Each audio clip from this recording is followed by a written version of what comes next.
E pessoal, bom dia. A gente vai dar início a mais um webinar promovido pela Camagro, Câmara de Arbitragem e Mediação do Agronegócio. Hoje eu tenho o enorme prazer de receber dois dos que eu considero os principais arbitralistas, não só a nível nacional, mas também internacional, que César Pereira e Napoleão Casado. César Pereira sempre se mostrou um entusiasta do projeto, desde de 2018, respondendo os e-mails de forma mais célere possível, de uma forma muito generosa, e auxiliando aí a gente nos primeiros eventos promovidos pela Câmara. Napoleão também sempre se mostrou extremamente solícito aos interesses da Câmara, à promoção da Câmara, de uma Câmara destinada, né, ao agronegócio. E, enfim, agradeço ambos por terem aceitado o convite. Para nós da Camagro é, de fato, uma honra tê-los aqui participando desse evento. Como a gente vem ressaltando nas outras webinars e lives, os 4 primeiros webinars promovidos pela Câmara são destinados para matérias que fazem parte do caso da nossa segunda competição. Já tivemos uma live com o Fred Dias sobre provas emprestadas, já tivemos também uma webinar sobre efeitos da boa-fé nos contratos agrários com o Hermiro Neto e o professor Eduardo Tomazivicius, e chegou o que para mim é um grande momento, né? Falarmos de cláusulas assimétricas com César e com Napoleão. Enfim, são árbitros, são grandes advogados e árbitros com uma vasta experiência, os representantes da CIARB, né, no Brasil, César como presidente e Napoleão como vice-presidente. Agradeço a vocês aqui agora em público por terem aceitado o convite. Muito nos honra por parte da Câmara em si, e eu também, como um grande entusiasta da arbitragem, fico extremamente feliz com a participação de vocês. A gente vai dividir a apresentação do tema em 2 partes. A primeira cabe a Napoleão e a segunda a César, e depois a gente faz uma discussão sobre alguns questionamentos enviados por vocês que estão nos ouvindo antes mesmo né, que já encaminharam por e-mail ou pelo próprio Instagram, e algumas dúvidas que venham surgindo ao longo da apresentação. Enfim, agradeço aqui, então, a César e a Napoleão, e, por favor, Napoleão, pode começar a sua brilhante apresentação aí. Obrigado, Paulo. Primeiro, bom dia a todos. Bom dia, Paulo, ao César, ao Gabriel, que está organizando aqui esse evento, que eu acho sensacional. Bom dia a todos que nos escutam, nos assistem.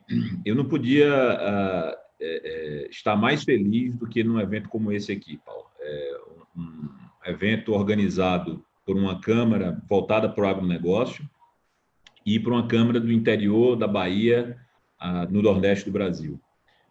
Isso porque tem tudo a ver com minha história pessoal. Eu sou nordestino, sou paraibano, e a educação que eu tive, meu avô era analfabeto, era do agro, a educação que eu tive eu devo ao agro, né? Então, ele construiu a história dele por meio da agricultura, meu pai também seguiu nisso e pôde proporcionar condições para que eu me educasse, conseguisse fazer meu mestrado, meu doutorado e tudo mais. Então, eu devo muito ao agro, como acho que o Brasil inteiro e todo ser humano deve ao agro. Então, ver que o agro no interior da Bahia está prosperando, como todo mundo sabe que já prosperou há bom tempo, e que a gente tem visto a arbitragem de alguma forma auxiliar nesse processo de desenvolvimento, é para mim muito importante, porque a arbitragem terminou por ser a carreira que eu escolhi por seguir, a advocacia e mais especificamente nesse viés da arbitragem. Então, fico muito feliz que a arbitragem está se interiorizando, está se espalhando pelo Brasil inteiro. Eu acho que a Camagro é a prova disso, né? Lugares em que tem um desenvolvimento econômico mais relevante conseguem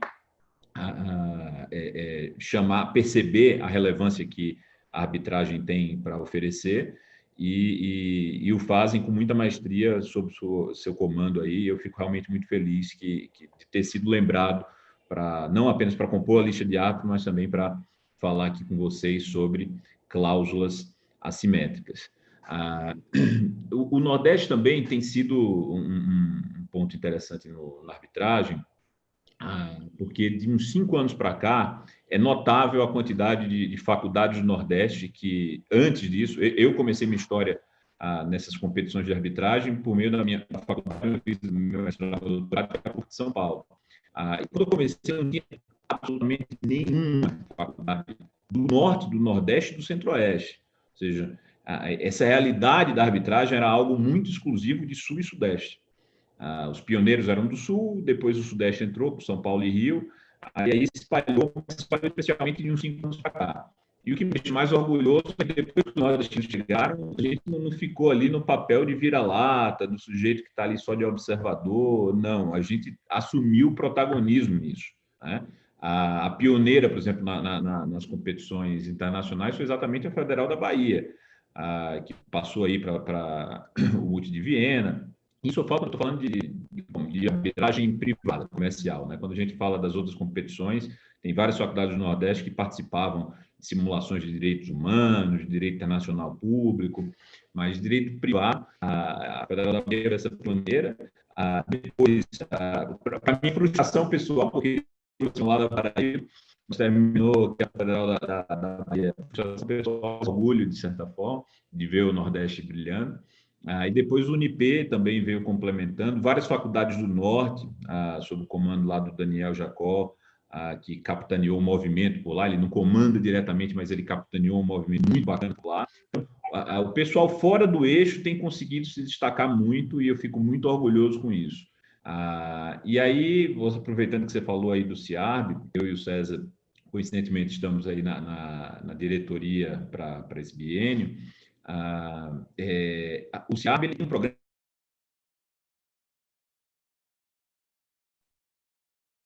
Institute of Arbitrators, é um instituto londrino que nasceu em Londres, mas ele é global, tem capítulos pelo mundo inteiro, e ele funciona meio como o ISO 9000 da arbitragem. Ele dá um certo selo de qualidade em alguns dos seus membros que vão fazendo cursos e provas e evoluindo ali dentro do seu status dentro do Instituto. Mas ele tem uma forma de se associar muito interessante e gratuita para o estudante. Então, para todos que nos assistem hoje, que estão em qualquer lugar do Brasil, do mundo, e que têm interesse em ficar antenados com o que se passa na arbitragem internacional, e mais recentemente, desde a fundação do capítulo brasileiro, também com o que se passa aqui, e o Instituto tem sido muito ativo em webinars, em seminários e tudo mais, eu recomendo que não apenas se associe no site do CIARB, CIARB Global, como Student Member, que é gratuito, como também sigam o perfil que a gente tem no Instagram e no LinkedIn para ficar por dentro. Bom, feitas essas considerações iniciais, esses agradecimentos, vamos falar do tema que nos foi proposto, que é a questão das cláusulas assimétricas. Esse nome, inclusive, tem uma certa variação sobre como chamar esse tipo de cláusula. E eu chamo a atenção especialmente para quem for defender, no caso aí, a posição de que a cláusula é válida. O nome assimétrico já nos traz assim uma ideia de algo um pouco injusto, né? Que é desproporcional, que um lado tem mais que o outro.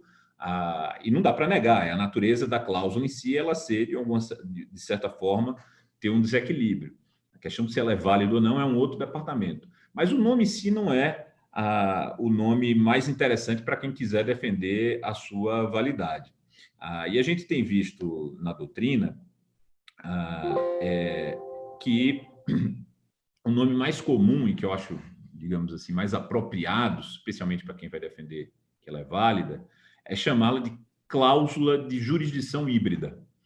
A origem desse tipo de cláusula, ela vem especialmente em contratos internacionais, tá? Mas mesmo assim, mesmo nesses contratos internacionais, ela não é tão comum assim, né? Não é uma coisa que você que está iniciando agora com arbitragem vai dizer, nossa, mas é sempre assim? Não, é raro você ver esse tipo de cláusula. E o que é essa cláusula, para vocês entenderem melhor? É uma cláusula que ela vai elencar duas ou mais opções de resolução de conflitos, né? Resolução definitiva, né? Métodos heterocompositivos, e vai atribuir para apenas uma das partes a prerrogativa de escolher qual o caminho que ela quer seguir. Ou seja, vai dizer, olha, se tiver uma disputa entre as partes, a parte pode ir para o judiciário ou para a arbitragem, mas só uma delas pode escolher entre um e outro, a outra não. Tem várias variações dela, né? Você pode ter a cláusula de jurisdição híbrida passiva, por exemplo, quando o requerido é que depois de iniciado o processo, o requerido pode validar ou não, ou a cláusula mais ativa, em que o requerente é que faz essa escolha e o requerido não tem nada a dizer depois. Você tem uma série de possibilidades aí, mas, de forma geral, para definir, seria uma cláusula em que tem duas ou mais, às vezes, você pode ter um dispute board, pode ter outros métodos de solução de controvérsias, e você atribui apenas uma das partes o direito de escolher qual método você vai seguir. É importante não confundir, gente, com uma coisa que é bem mais comum e até mais positiva. No final, vou dar minha opinião pessoal sobre a cláusula híbrida aí, ou assimétrica, mas não confundir com cláusula escalonada. Cláusula escalonada, também conhecida como MED-ARB, é aquela cláusula em que você estabelece que antes de chegar à arbitragem ou até próprio judiciário, você tem uma etapa prévia, que é a etapa de uma mediação. Essa cláusula é muito positiva, é muito estimulada, porque muitas vezes vai evitar um método mais custoso e mais demorado, que é, sem dúvida, o método tanto da arbitragem quanto do judiciário. Então, a cláusula escalonada é uma cláusula, como o próprio nome fala, de escalas, né, de steps. Você primeiro acessa o step da mediação e depois é que você segue para o step seguinte, que normalmente vai ser uma arbitragem. Essa cláusula de jurisdição híbrida não é isso, tá? É uma cláusula que vai estabelecer judiciário e arbitragem, judiciário, dispute board e arbitragem, dois ou mais métodos de solução, e dá apenas para uma das partes o direito de escolher qual caminho trilhar, tá? Na arbitragem de investimento, que é um outro tipo de arbitragem que eu vou falar aqui brevemente só para quem ainda não conhece, mas alguns países assinam tratados de investimento em que se prevê uma proteção para o investidor. O investidor que quer investir naquele país, ele fica um pouco receoso de confiar no judiciário daquele país, né? Ou seja, porque às vezes o país tem uma certa estabilidade política, o judiciário ali não é tão imparcial assim. Então, esses tratados de proteção de investimento normalmente prevêem a figura da arbitragem como esse campo neutro para dar essa segurança que o investidor precisa. E aí, alguns tratados de investimento têm uma cláusula que eles chamam normalmente de fork in the road, né? Que é, ou seja, aparece ali uma bifurcação, uma trifurcação no caminho, que permite que o investidor, especialmente, escolha qual caminho seguir. Se de repente ele achar que o judiciário daquele país em que ele está investindo é confiável, é eficiente, e ele disser, não, eu quero discutir o meu problema com o próprio Estado onde eu investi no judiciário desse Estado, eu posso sim optar por isso. Ou ir para a arbitragem, ou seja, é mais comum você ver nesse tipo de situação em que tem um investidor olhando para um investimento e vai disputar com o Estado, ver esse tipo de cláusula. E lá vocês vão encontrar bastante jurisprudência defendendo a validade disso, né? Agora, é importante lembrar que a gente está falando aqui de arbitragem de investimento. A lógica é diferente da lógica da arbitragem comercial. Então, se você, no seu caso, for apresentar isso aqui como sendo caso suficiente para provar a validade da cláusula assimétrica, híbrida, provavelmente você vai apanhar muito, tanto do tribunal arbitral como do advogado do outro lado, dizendo, olha, você está trazendo casos de arbitragem de investimento, a lógica não é bem a mesma de uma arbitragem comercial. Qual o racional por trás da criação desse tipo de cláusula? Porque muitas vezes a pessoa olha assim e fala, nossa, mas para que fazer isso? Né? Para que você colocar uma cláusula em que dá tanto poder para um lado e pouco poder para o outro? Você não está pedindo por nulidade? Tem uma lógica, tá? Essa lógica, gente, é basicamente para permitir que uma das partes escolha entre a jurisdição estatal ou arbitral, dependendo da complexidade dessa demanda e do que está, quanta grana está sendo discutida ali. Muitas vezes, gente, e aí, mais uma vez, fazer um elogio aqui à própria Camargo, porque ela tem um regulamento de custas muito, eu tive a curiosidade de olhar, que me parece muito razoável, né? Mas muitas vezes você vai ver alguns regulamentos de custas de algumas câmaras em que eu costumo usar uma frase em que o molho fica mais caro que o peixe, né? Ou seja, o custo de você discutir o litígio às vezes sai mais caro do que o próprio litígio em si. Então, para litígios menores, às vezes a arbitragem vai se mostrar inapropriada. E quando você faz isso, você dá a uma das partes o direito de escolher ali, dizer, acho que a arbitragem aqui realmente não vai ser muito apropriada. É melhor eu seguir pelo judiciário, que tem aqui uma figura de justiça gratuita, ou umas custas simbólicas, e o litígio é menos complexo, eu acho que o judiciário vai dar conta disso aqui. E outras situações, e é por isso que essa cláusula é mais comum nesse tipo de contrato, como, por exemplo, contratos financeiros, ela tem o objetivo de diminuir risco. Tá? Então, essa lógica, gente, eu acho que é muito interessante para quem vai defender a validade, porque muitas vezes fica parecendo que quem redigiu a cláusula estava tão somente naquela ganância de ter mais poder, né? E não necessariamente isso é verdadeiro. Muitas vezes você vai fazer isso para diminuir o risco da operação. O contrato financeiro, por exemplo, é tudo sobre risco. Um banco, uma instituição financeira que empresta dinheiro, ela faz todos os esforços possíveis para diminuir risco. E quando se diminui risco, não é só ela, banco, que está ganhando com essa diminuição de risco, né?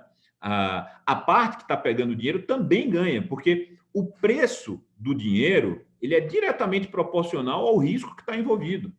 O preço do dinheiro, gente, se chama juros. Tá? Então, quanto menos risco, menores os juros. Então, quando você tem esse tipo de cláusula, e normalmente você vai ter isso em financiamentos, o objetivo é especialmente diminuir risco, permitir que o banco, a instituição financeira ali por trás, ele observe e diga, olha, eu vou cobrar o sujeito, sei lá, 50 mil reais. 50 mil reais para eu fazer uma arbitragem, não vai valer a pena. Então, ele vai considerar que o risco de pequenos calotes é muito grande. E, consequentemente, isso vai impactar no preço do produto financeiro, que são os juros. Então, também tem benefício para a parte que não é o que a gente chama de parte beneficiária, é a parte que, digamos, seria prejudicada pela cláusula assimétrica. Tá? Nesse sentido, aponto que tem, inclusive, um estudo da CCI, que é a Câmara de Comércio Internacional de Paris, defendendo bastante a validade. Então, quem está em busca de defender a validade, procure aí esse estudo da ICC. Na jurisprudência internacional, gente, a gente tem também, vocês vão encontrar decisões para os dois lados, tá? Eu trouxe aí basicamente os países em que você encontra decisão pela validade desse tipo de cláusula e os países em que você encontra decisões entendendo que elas são nulas, né? Então, vocês vão perceber que tem países sérios, tanto num grupo quanto no outro. Aqui no Brasil, praticamente não tem, tá? Teria um caso no TJ de São Paulo, mas terminou não sendo decidido. O voto do relator vinha validando, mas terminou que ele foi vencido, não pelo fato da simetria ser a causa de nulidade, mas por se entender que a cláusula não tinha sido validamente assinada, firmada.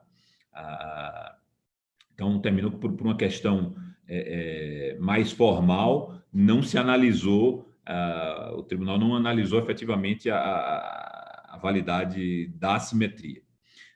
Eu não trouxe aqui para vocês, porque no final eu vou dar para vocês um artigo muito interessante que eu encontrei do Pedro Parisotto, em que ele dá mais detalhes aí, para quem quiser buscar aí os casos específicos e depois se aprofundar.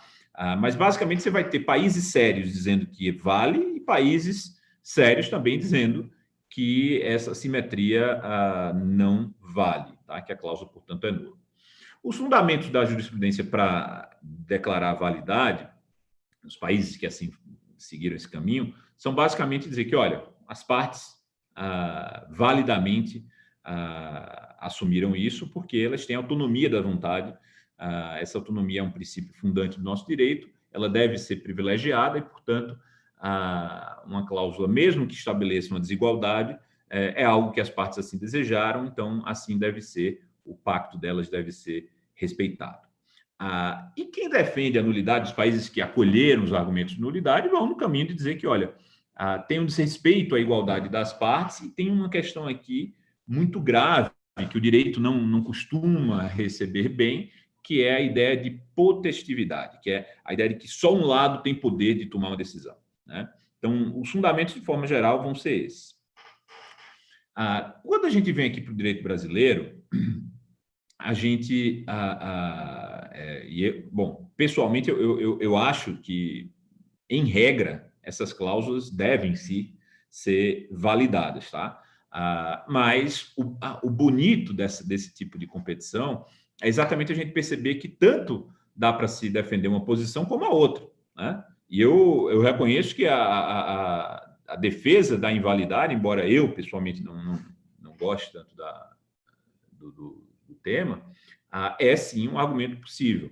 E como que eu enxergo essa defesa, né? Que vocês, durante a competição, vocês vão precisar, isso que é super interessante, vão precisar defender as duas coisas. Em um momento vocês vão defender que é válida, em outro vocês vão defender que é inválida. Então, como que eu defendo que isso aqui é inválido? Eu me socorreria dos requisitos de validade do negócio jurídico, tá? Que no nosso Código Civil estão lá no artigo 104, que basicamente são ter um agente capaz, ter um objeto lícito e uma forma prescrita ou não defesa em lei. E onde que se define o que é lícito ou não? No próprio Código Civil. Se você seguir mais um pouquinho, você vai encontrar lá no 122, dizendo que são lícitas, em geral, todas as condições não contrárias à lei, à ordem pública ou aos bons costumes. Entre as condições defesas se incluem as que privarem de todo efeito o negócio jurídico ou o sujeitarem ao puro arbítrio de uma das partes. Então, quem vai defender a invalidade, eu acho que ele tem que tentar se socorrer por aqui. Tá?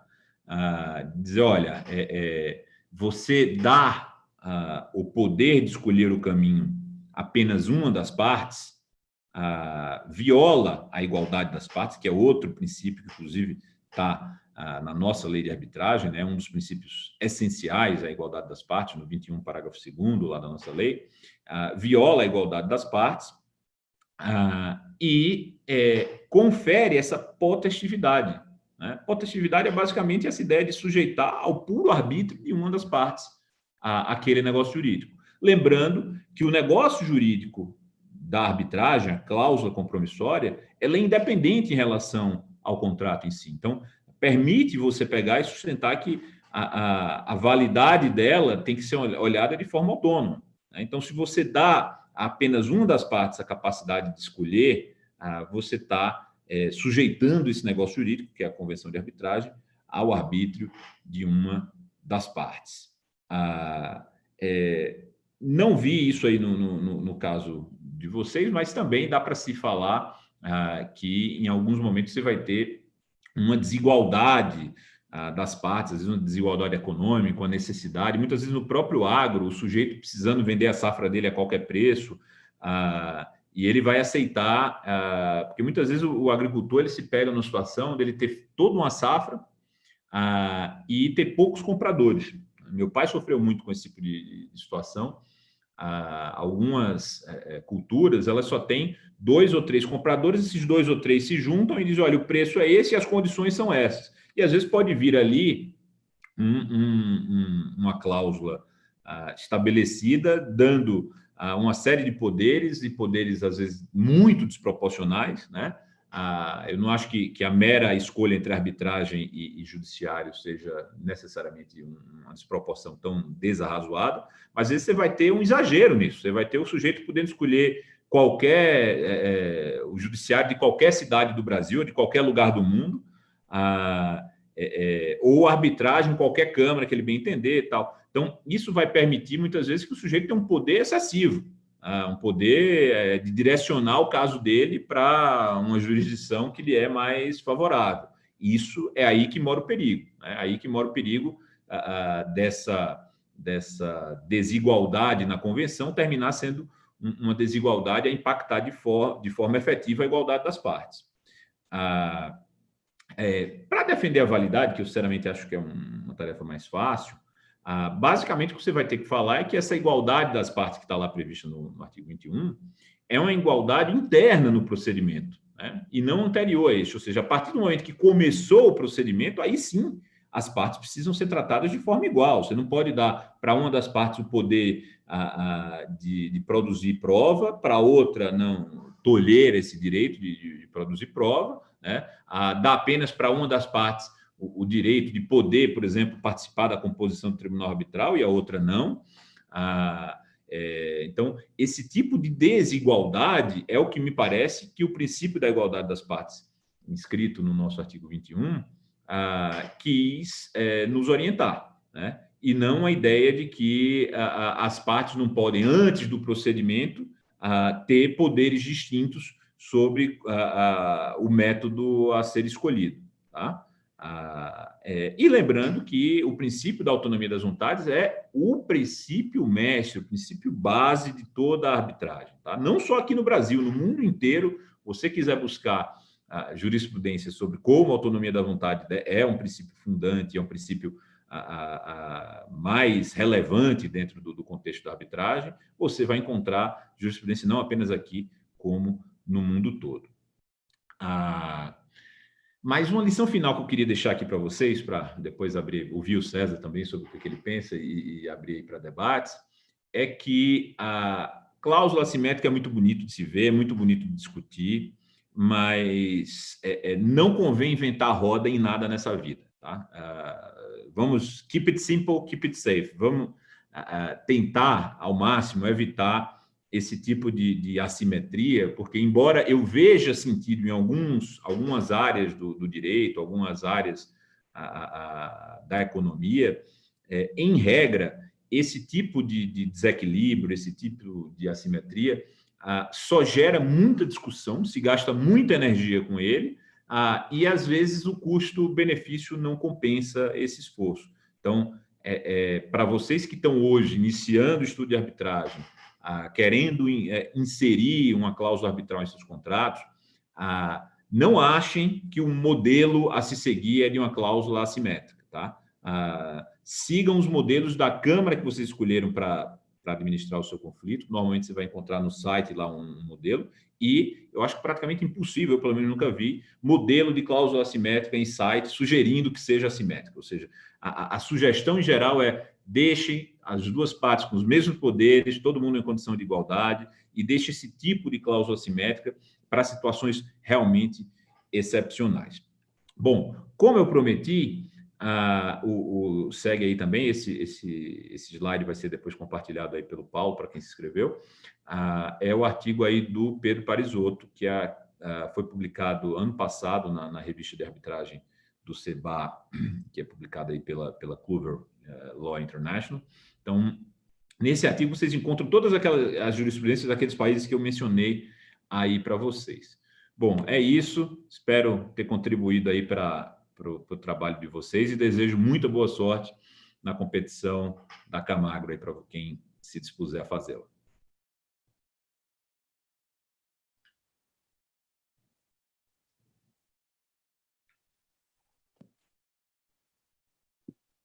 Napoleão, muitíssimo obrigado, viu? Brilhante exposição, extremamente clara, com certeza aí contribuiu para os competidores, não só para os competidores, né, mas os próprios advogados aí para que se evite de fato uma eventual assimetria nas cláusulas e que a autonomia da vontade das partes seja sempre que possível de forma equânime.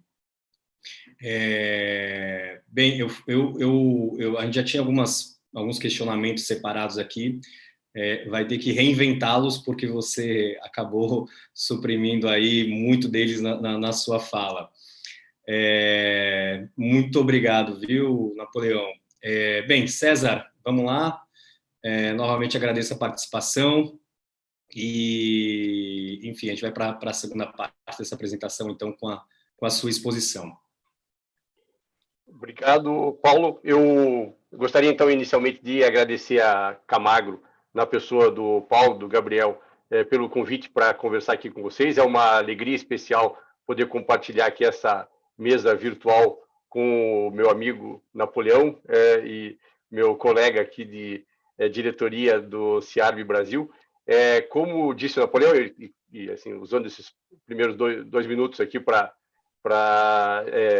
divulgar mesmo para vocês, e complementando o que o Napoleão já disse, essa nossa atividade do CIARB no Brasil. O CIARB foi criado em 1915 em Londres, e ele existe hoje em 133 países, tem 42 representações nacionais, como existe aqui no Brasil desde o ano passado. E então, desde 2019, nós instalamos no Brasil uma representação do CIARB com o objetivo de divulgar mesmo as atividades do Instituto, que serve para estabelecer padrões de ética, padrões de qualidade nas atividades de resolução de disputas, e estabelece diretrizes, protocolos, recomendações. Existe uma que ficou assim muito famosa agora recentemente, que é a recomendação de como conduzir procedimentos arbitrais virtuais no momento agora da pandemia, em que nós, até uma manifestação disso está aqui justamente nesse webinar que nós estamos fazendo agora, a necessidade de adequação dos procedimentos a essa nossa realidade, e especialmente em relação aos estudantes e aos jovens advogados. O CIARB tem vários programas específicos, né? O Napoleão mencionou especificamente essa possibilidade dos estudantes aderirem ao CIARB, inclusive sem custo, nessa fase inicial da carreira. Mas existem outras formas também mais simplificadas de adesão.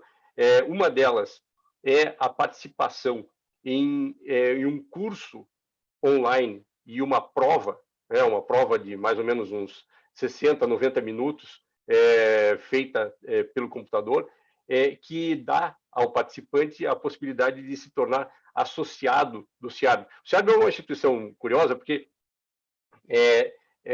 não há possibilidade de você, dentro desse regime de estudante, de você entrar no site e se associar simplesmente.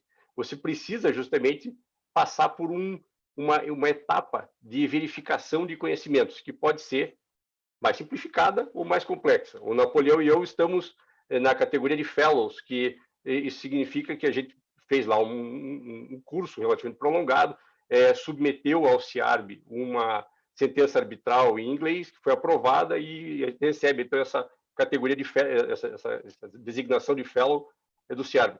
Mas você tem outras categorias, e a primeira delas é de associado, em que você participa fazendo esse curso online de arbitragem internacional e uma prova.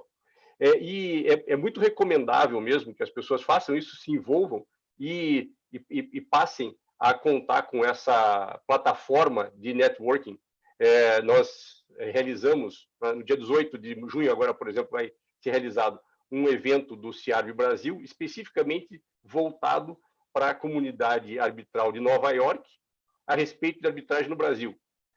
E assim, há inúmeros outros eventos em que os arbitralistas brasileiros têm a oportunidade de se relacionar diretamente com gente do mundo inteiro, e especificamente agora, usando toda essa facilidade da tecnologia, com muito menos custo e com muito mais agilidade.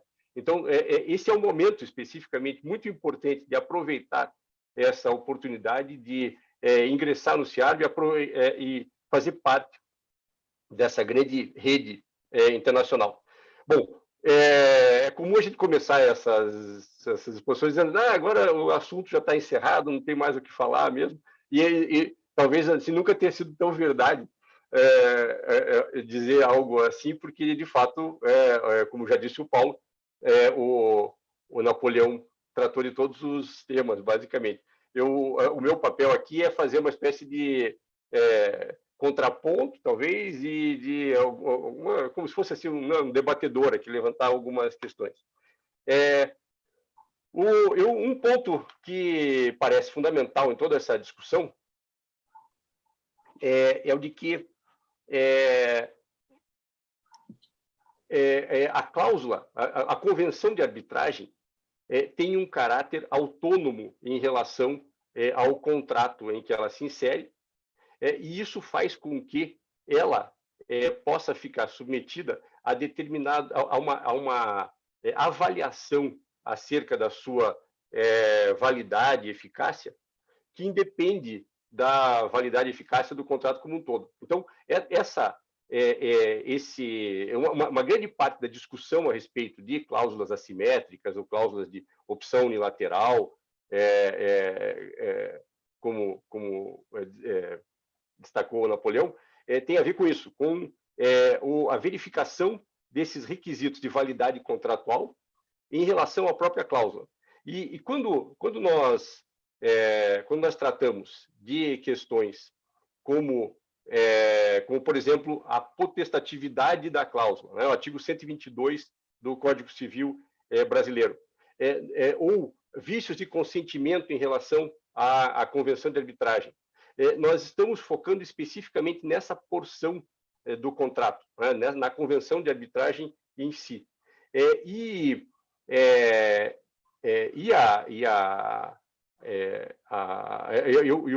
O curioso em relação a isso é que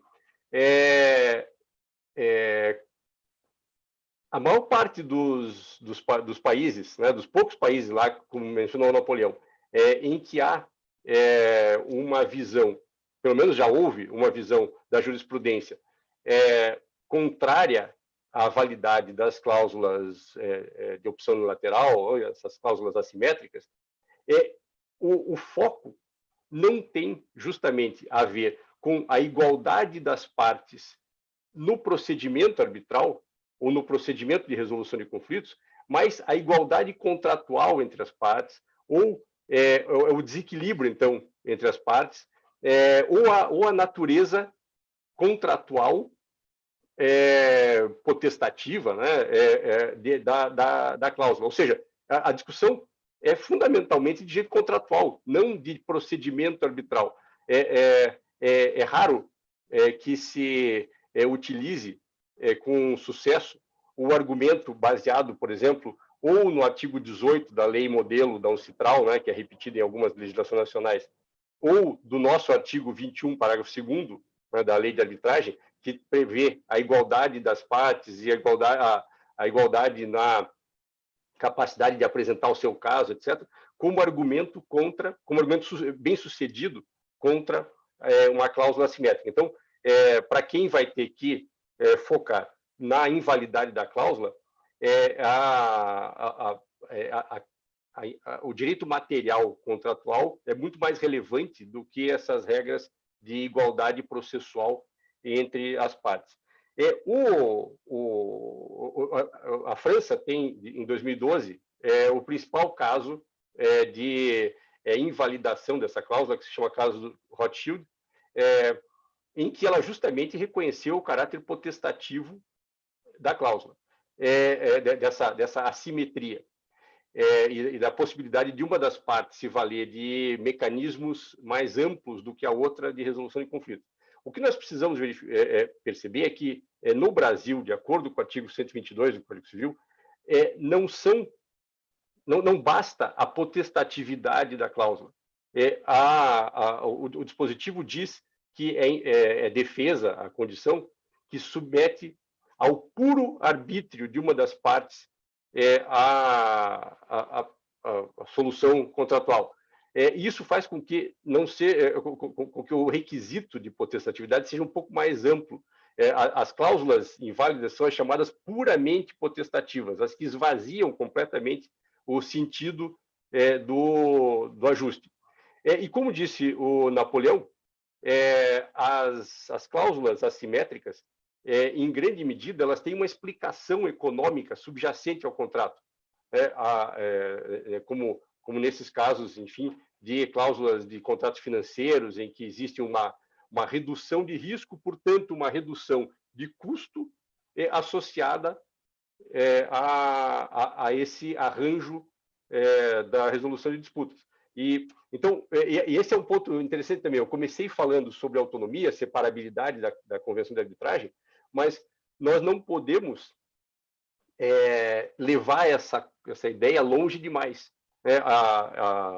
A doutrina toda que fala em autonomia e separabilidade também ressalva e destaca que, embora a autonomia seja separável do contrato, ela faz parte do contrato, faz parte da mesma lógica do contrato, de certo modo. E então,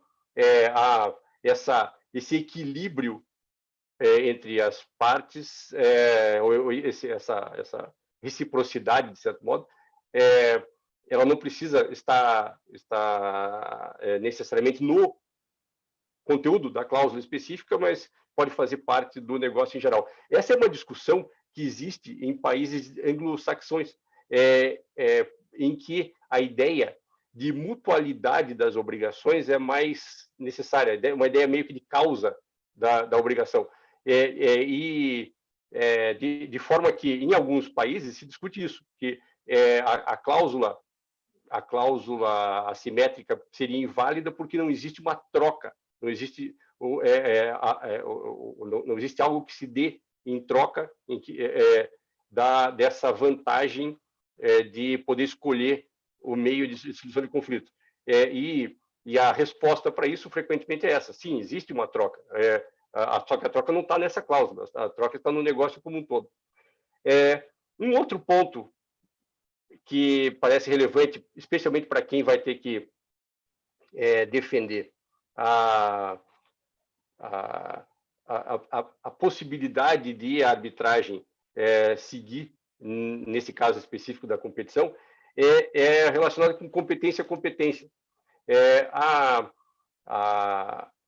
Imagine o seguinte: existe uma cláusula, vai se discutir se essa cláusula é válida ou inválida, eficaz ou ineficaz. Agora, quem é que vai decidir isso?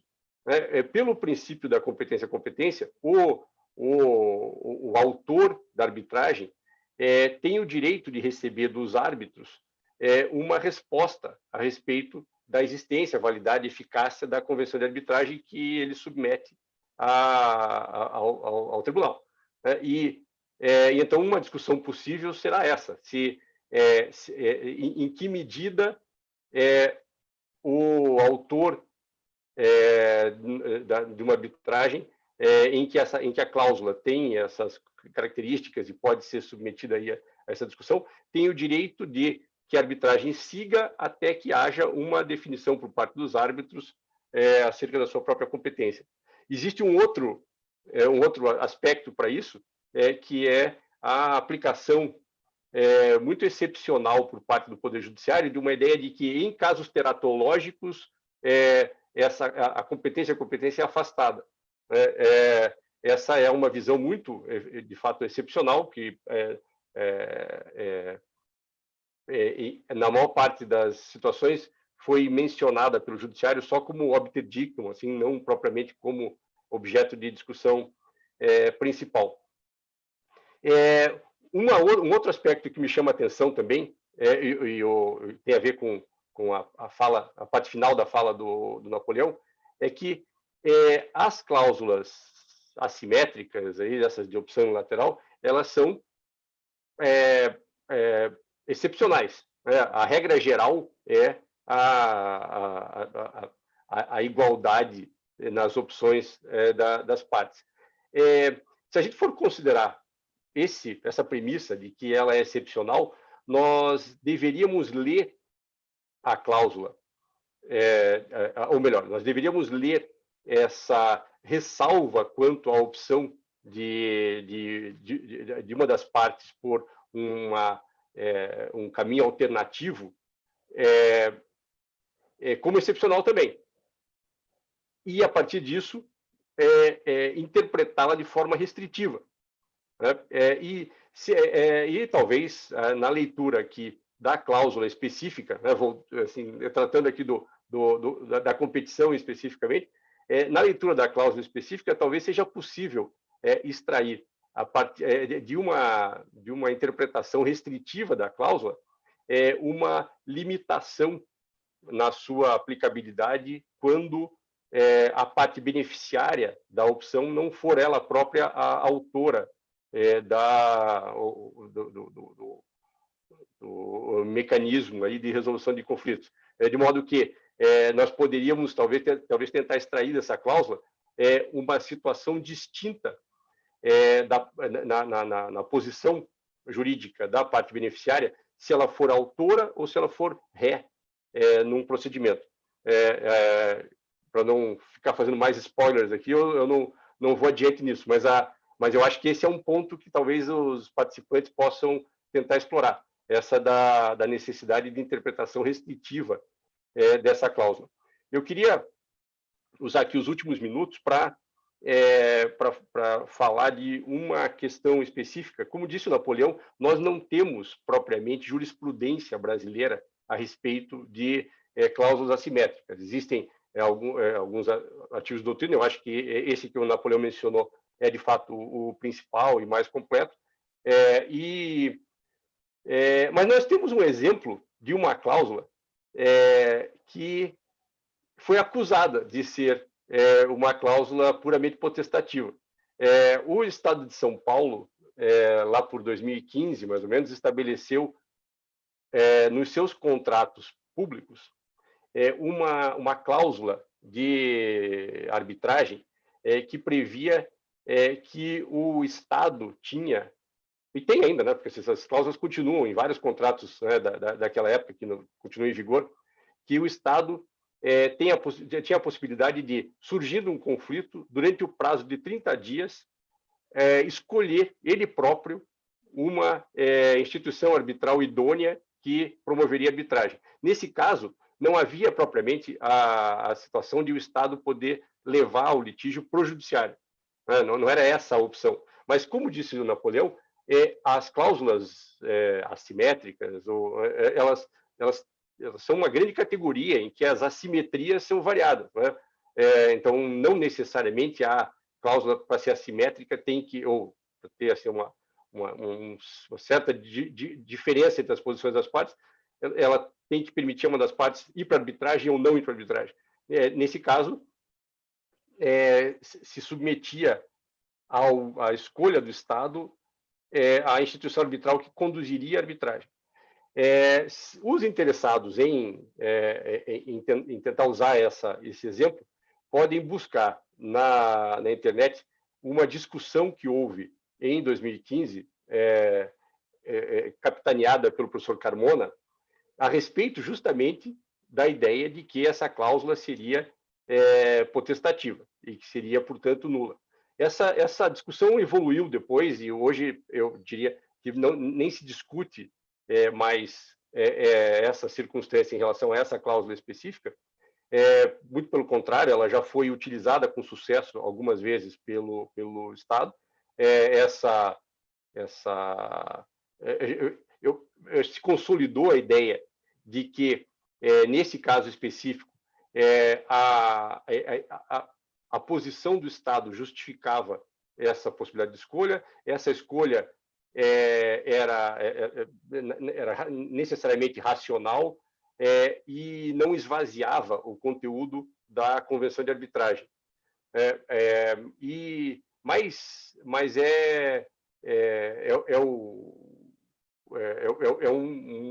foi um caso em que, pelo menos no momento inicial, se tentou adotar a ideia da vedação de cláusulas meramente potestativas como sendo um limitador para a definição das prerrogativas de cada parte na convenção de arbitragem. Bom, era mais ou menos isso que eu queria, dentro do tempo aqui que me foi alocado, comentar com vocês. E eu agradeço mais uma vez a Camargo pelo convite, agradeço ao Napoleão a possibilidade de nós trocarmos essas ideias hoje aqui. E, mais uma vez, convido vocês todos a seguir o CIARB no Instagram, no LinkedIn. Nós vamos lançar um site do CIARB Brasil. Já existe um site do CIARB mundial, mas lançar o site do CIARB Brasil em julho. E por todos esses meios, então, eu sugiro que vocês tentem conhecer mais a respeito do CIARB e se envolver. E fico aqui à disposição para as nossas conversas daqui para frente. Obrigado. Obrigado, César. Enfim, acho que ninguém esperava menos de vocês aqui pelo grau de experiência como grandes juristas e atuação na arbitragem, sejam como advogados ou sejam como árbitros. Acho que a explanação de vocês foi, de fato, muito brilhante, muito clara, muito coesa. Trouxe uma série de argumentos aí para os competidores e acho que mais do que a Câmara está feliz por receber vocês, acho que os competidores estão ainda mais por terem assistido, estarem assistindo esse webinar, né? A gente já colocou no YouTube ali o site do CIARB, né? O internacional, e depois eu vou pedir para fazerem uma postagem colocando também o Instagram do CIARB para que o pessoal possa seguir, possa entender melhor como é o funcionamento do Instituto e, naturalmente, que espero que façam as suas respectivas associações. Eu fiz aqui, acho que estou uma tarefa extremamente árdua, né, de tentar simplificar alguns dos questionamentos, porque eles já foram abordados, e vou tentar fazer, então, de uma maneira um pouquinho distinta do que eles estavam previstos aqui. Basicamente, 3 questionamentos. O primeiro seria em relação ao princípio da autonomia das partes. É um princípio que, de certa forma, é um dos princípios basilares do procedimento arbitral. As partes, elas não são livres, então, para pactuar o que elas bem entenderem, né? Então, eu queria, de certa forma, que vocês falassem um pouco sobre um certo threshold, né, em relação à autonomia das partes, e depois, mais direcionado, talvez, às cláusulas assimétricas, talvez, não que a gente vá aqui incentivar, né, a produção de cláusulas assimétricas, muito pelo contrário, mas, eventualmente, quais seriam os estándares, né, já que temos entendimentos, por vezes, em relação à validade delas e, por vezes, em relação à sua invalidade.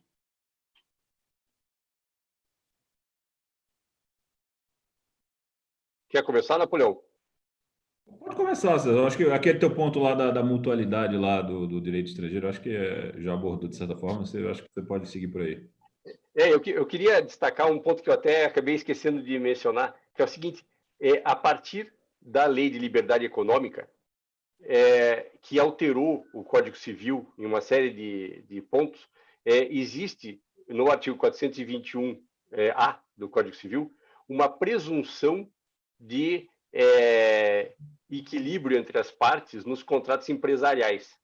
E então, não sei até que ponto a gente pode levar assim a ferro e fogo essa ideia de presunção de equilíbrio, mas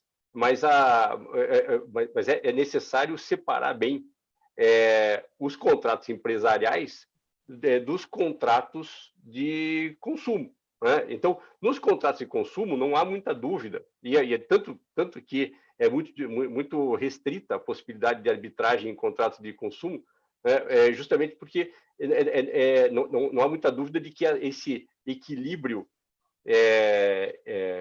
contratual, ou quase, de um certo modo, um reequilíbrio contratual do desequilíbrio fático entre as partes, é uma premissa, um princípio e uma diretriz. Agora, na relação empresarial, a autonomia da vontade das partes é exercitada de forma presumivelmente livre e que deve ser respeitada em relação aos seus efeitos. Então,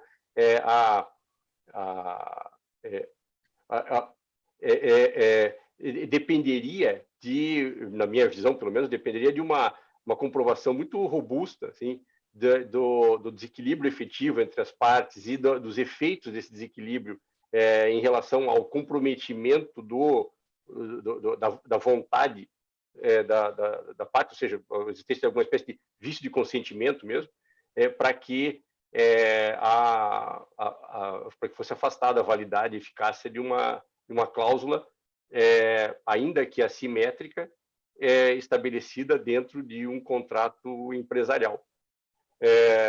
Eu não sei se... Eu quero comentar isso, Napoleão? Eu não sei se tinha outros... Mas concordar. Realmente é um ponto muito bom a questão da lei de liberdade econômica. Também acho que direito empresarial tem um outro tratamento. A gente não tem que estar sempre buscando essa mania de querer equilibrar e fazer justiça dentro do contrato que as partes ali livremente dispuseram. Eu acho que é uma herança muito ruim que a gente tem de sempre querer buscar a justiça como um valor. A nossa ideia de justiça não necessariamente é a ideia que as partes tiveram na hora que fixaram suas premissas, né? E para mim, eu acho que um valor mais importante que o direito deve buscar, e aí entra até para uma questão filosófica, é muito mais a segurança jurídica do que propriamente a justiça, porque a ideia de justiça varia muito, é muito subjetiva. E quem somos nós, que somos julgadores, para pegar e dizer que uma solução é mais justa ou menos justa do que as próprias partes, em um certo determinado momento da sua vida, compreenderam ser, né? Então, eu prezo muito mais pela segurança jurídica. Eu acho que as partes têm, sim, liberdade de escolher, e a gente deve olhar alterações no que elas estabeleceram com um grão de sal, com muita desconfiança, né? Eu acho que a regra geral, a presunção deve ser pela validade. A lei de liberdade econômica foi muito feliz nesse sentido, e em situações de vício de consentimento muito claras, provadas, aí sim você questionar a invalidade. Agora, partir da simples presunção de que, por haver uma diferença de tratamento, uma diferença de poder em um determinado aspecto da vida contratual, aquilo ali é injusto, porque sempre tem que ser igual, igual, igual, eu acho que é um olhar um pouco equivocado. Então, concordo, sim, com as considerações do César. Só um ponto aqui que você falou do consumidor. Eu estou, inclusive, no meio de um estudo pelas Nações Unidas sobre a arbitragem de direito do consumidor. E um dos pontos que é premissa lá fora, por exemplo, na Espanha, em Portugal, onde já tem um sistema de arbitragem para esse tipo de direito, é exatamente a unilateralidade. Ou seja, só o consumidor pode iniciar uma arbitragem contra o fornecedor, né? Ou seja, às vezes essa unilateralidade pode vir exatamente para equilibrar aquela relação. A relação que em si já é desequilibrada, você dá o poder de uma das partes pegar e recorrer à arbitragem, às vezes é uma forma até de equilibrar a coisa. Então, olhar só o aspecto de que a cláusula em si nasceu aqui desequilibrada, assimétrica, me parece aí um equívoco para já partir dessa premissa de que ela, ao ser desequilibrada, ela é nula. Se a gente for ver isso pelo outro lado, talvez esse mesmo raciocínio que, de um certo modo, está na lei de arbitragem, quando fala de contrato de adesão, que tem que ser tem que haver lá um consentimento específico, ou a arbitragem tem que ser iniciada pela parte que adere, etc. E a mesma ideia no direito do consumidor. Talvez isso sirva para eventualmente mostrar que, se além do desequilíbrio normal da relação entre, por exemplo, empresas muito desiguais faticamente, ainda se atribui à empresa mais forte um direito de opção que a empresa mais fraca não tem, que essa mesma ideia, né, de que no direito do consumidor se usa essa unilateralidade como uma forma de compensação do desequilíbrio fático, nessa outra situação, o desequilíbrio fático seria confirmado e reafirmado pela unilateralidade da própria cláusula de resolução de disputas, né? Então, seria assim um jeito de você dizer, não só eles não reequilibraram a situação fática, como ainda reforçaram a ideia do desequilíbrio através desse mecanismo.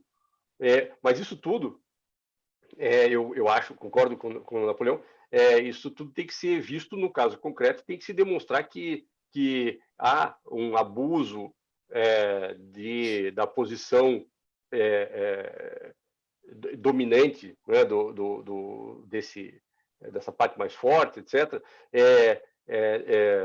não explicado pelo exercício livre da autonomia de vontade da outra parte. Enfim, especialmente nesses contratos empresariais em que não se está diante de uma relação de consumo, a comprovação desse tipo de situação é mesmo muito complexa e depende de uma construção muito precisa e clara. Existe muita jurisprudência no Brasil, o Tribunal de Justiça de São Paulo é um dos mais ativos nessa linha, no sentido de dar efetividade aos contratos empresariais e essa é uma linha forte para quem vai ter que defender aqui, nesse caso, a validade e eficácia da cláusula de arbitragem. Bem, obrigado, pessoal. Eu tenho a segunda pergunta, ela ficou bem relativizada, digamos assim, mas vamos lá, só para talvez deixar um pouco mais claro para os competidores e para quem está nos ouvindo, né? Qual seria a lei mais apropriada para interpretar a validade da cláusula assimétrica? A lei procedimental, lei de arbitragem, ou a lei substantiva? A lei que regula o contrato, o Código Civil, ou até mesmo a lei da liberdade econômica citada por César? Bom, essa eu posso iniciar. Eu acho que é a lei material, tá? Eu acho que quem determina a validade do negócio jurídico é sempre lei material, não só aqui como no mundo todo. E como a gente explicou nas duas exposições, quando você fala de igualdade, tanto no Código de Processo Civil, você vai ter esse princípio, você vai ter isso também na 9307, que regula a arbitragem, você está falando de igualdade dentro do procedimento, né? E aí, se você quer defender a invalidade, você vai ter disposições da lei material também estabelecendo alguma coisa aí de mutualidade, de igualdade, que pode te ajudar. Mas, para mim, sem dúvida, é a lei material que vai fazer a pessoa olhar a validade ou invalidade de qualquer disposição. Eu concordo. A jurisprudência internacional que trata da invalidade das cláusulas assimétricas, quase na integralidade, foca nos temas de direito substancial, né? Esses da potestatividade da cláusula, da falta de reciprocidade entre as obrigações. Existe um outro conceito que é unconscionability, que é um negócio que quer dizer mais ou menos assim, que seria impensável que alguém fosse aceitar uma coisa dessas, né? E então tem um pouco a ver com a ideia de desequilíbrio, de abuso de direito da outra parte, né? E são todas questões ligadas ao direito material. Eu até diria que, se eu fosse defender a posição de quem quer afastar essa unilateralidade da cláusula, eu usaria os dois argumentos, né? O que faz sentido, assim, talvez juridicamente, seria um argumento substancial, mas é claro que a gente não vai subestimar o argumento baseado na igualdade entre as partes, que pode ser, enfim, se vocês forem procurar, né, vocês que estão participando da competição, forem procurar doutrina internacional a respeito disso, e mesmo no artigo que o Napoleão citou, sempre se alude também à igualdade entre as partes, ainda que ela seja uma igualdade dentro do procedimento. Qual que é o raciocínio? Essa desigualdade anterior ao procedimento afeta a capacidade de defender o seu caso dentro do procedimento. Então, a parte pode dizer, não, as limitações próprias de um caminho ou outro o custo da arbitragem, ou a demora do judiciário, ou o que quer que seja que a parte fosse considerar como sendo relevante, afeta o meu direito de poder plenamente apresentar o meu caso, e a escolha feita pela outra, unilateral feita pela outra parte, interfere, então, nessa minha capacidade. Esse é um jeito de aplicar essa igualdade interna ao procedimento como um limitador daquilo que as partes podem escolher antes do procedimento. Mas, enfim, ainda que, como advogado de quem está defendendo isso, eu digo que a gente deve usar todos os argumentos possíveis. Em termos jurídicos, a questão é mesmo de direito substancial relacionada com a validade e eficácia da cláusula. Tá, eu só, para a gente encerrar, a gente pescou, de certa forma, um questionamento que foi bem corriqueiro no VIS, né? O VIS esse ano também abordou cláusula assimétrica, e tem muitos dos árbitros faziam essa mesma pergunta até para entender a linha do raciocínio do próprio orador, né? Da própria defesa. Vamos lá. Caso as partes tenham pedido ao tribunal explicitamente para declarar a validade da cláusula assimétrica, o tribunal pode resolver essa questão ao adaptar a cláusula, corrigindo a sua assimetria, dando ambas as partes as mesmas possibilidades de foro competente. Fazendo isso, não estaria o tribunal excedendo os limites da sua competência, já que não está observando os pleitos das partes?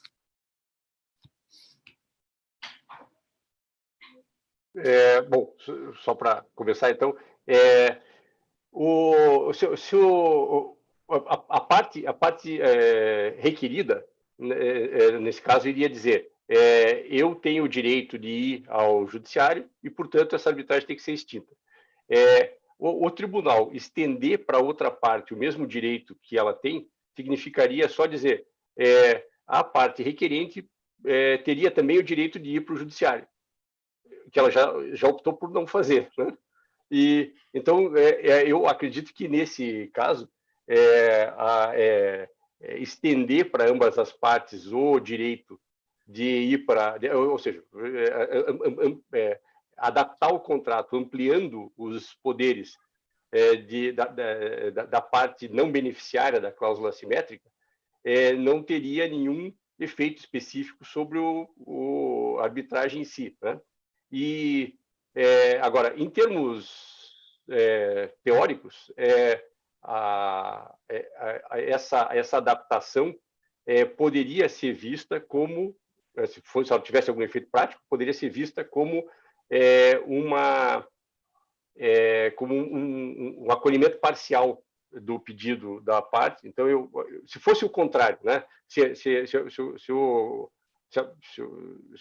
A não ser que eu esteja equivocado em relação à cláusula do caso, mas eu acho que a cláusula do caso diz: as duas partes podem ir para a arbitragem e uma delas pode ir para o judiciário, né?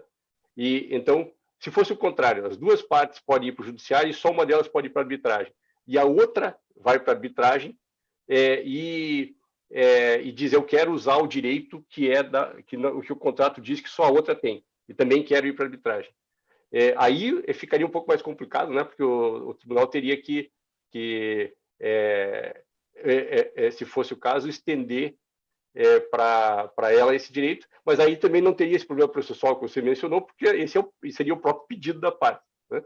Então, assim, para tentar ser um pouco mais objetivo, eu acredito que, em geral, é possível, sim, o tribunal adaptar como um deferimento parcial do pedido, mas me parece que, nesse caso concreto, não ia fazer muita diferença a adaptação, justamente porque a questão é saber se o requerido pode, exercitando esse seu direito de ir para o judiciário, extinguir a arbitragem. A adaptação teria que ser no sentido oposto, de cortar esse direito dele, e não de estender para outra parte, né? Bom, eu concordo que o tribunal tem sim esse poder. Agora, esse poder não deve ser fundamentado meramente na ideia de se um pode, o outro pode tudo. Mais uma vez, gente, olhem o racional econômico por trás da redação da cláusula. E o racional econômico por trás do pedido de equiparação dos mesmos poderes aí. Como o César falou, às vezes o pedido não vai fazer sentido. O sujeito vai dizer, tem que igualar, mas vai para o judiciário quando ele já falou que não quer. No caso do VIS, eu me lembro que uma das questões que eu fazia quando eu funcionava como árbitro era dizer, olha, se o outro lado, o lado que não tinha direito a ir para a arbitragem, e era uma pergunta meramente retórica, meramente hipotética, porque no caso concreto não tinha isso. Se ele resolvesse fazer um pedido contraposto aqui, você aceitaria? Não aceitaria porque ele não tem esse direito aqui. E aí eu entendi que o advogado estava resistindo à toa aquilo ali, porque não fazia sentido econômico para o cliente dele, ele resistia a isso, porque a solução da cláusula seria, então, o pedido contraposto, então, tem que ser colocado no judiciário, perante um outro julgador que pode entender, pode dar uma decisão conflitante com essa daqui. Ou seja, o processo também ele precisa fazer sentido racional e sentido econômico, né? Então, quando esse equilíbrio aí nos poderes das partes serve para dar esse sentido ao econômico ao contrato, eu sou totalmente favorável que isso ocorra, porque aí você tem que colocar na balança o resultado prático de negar esse equilíbrio, que vou ter risco aqui de decisões conflitantes, que é outro valor que nosso sistema, qualquer sistema jurídico do mundo busca evitar, né? E a evidente falta de sentido econômico para a coisa. Você vai ter dois processos julgando a mesma coisa, né? Então, com dois custos diferentes e tudo mais. Então, a mera resistência sem sentido, eu acho que não deve ser acolhida, e quando se busca equilibrar com sentido, com razoabilidade, eu acho que sim, o tribunal tem poderes para de alguma forma, ajustar essa relação. Bem, muitíssimo obrigado. Aí acho que ficou difícil adaptar essas perguntas, esses questionamentos que chegaram antes para a gente, pelo brilhantismo de vocês e pela clareza e profundidade, né, com que abordaram essa temática. Agradeço novamente em nome da Camagro e com certeza em nome de todos os competidores aqui que estão para lá de satisfeitos com a apresentação de vocês, a disponibilidade de tempo de vocês, a terem aceitado o convite. Agradeço em público também por fazerem parte da nossa lista de árbitros. Enfim, ficamos extremamente felizes com o retorno positivo de vocês, e agradeço também por fazerem parte, inclusive, da lista de árbitros da competição também, né? O que acho muito bacana aí.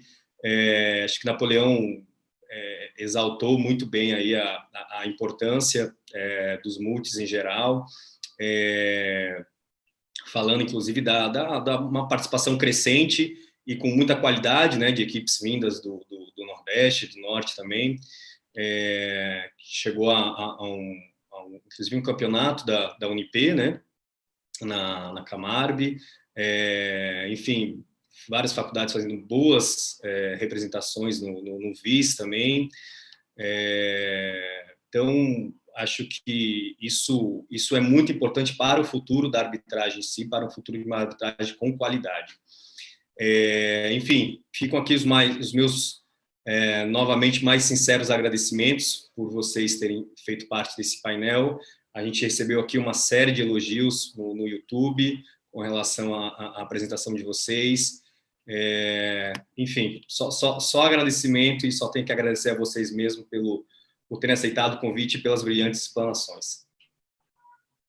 A gente que agradece, Paulo. Obrigado a você, obrigado a Camagro. Obrigado, Paulo. Obrigado, Camagro. Boa sorte para todo mundo aí na competição.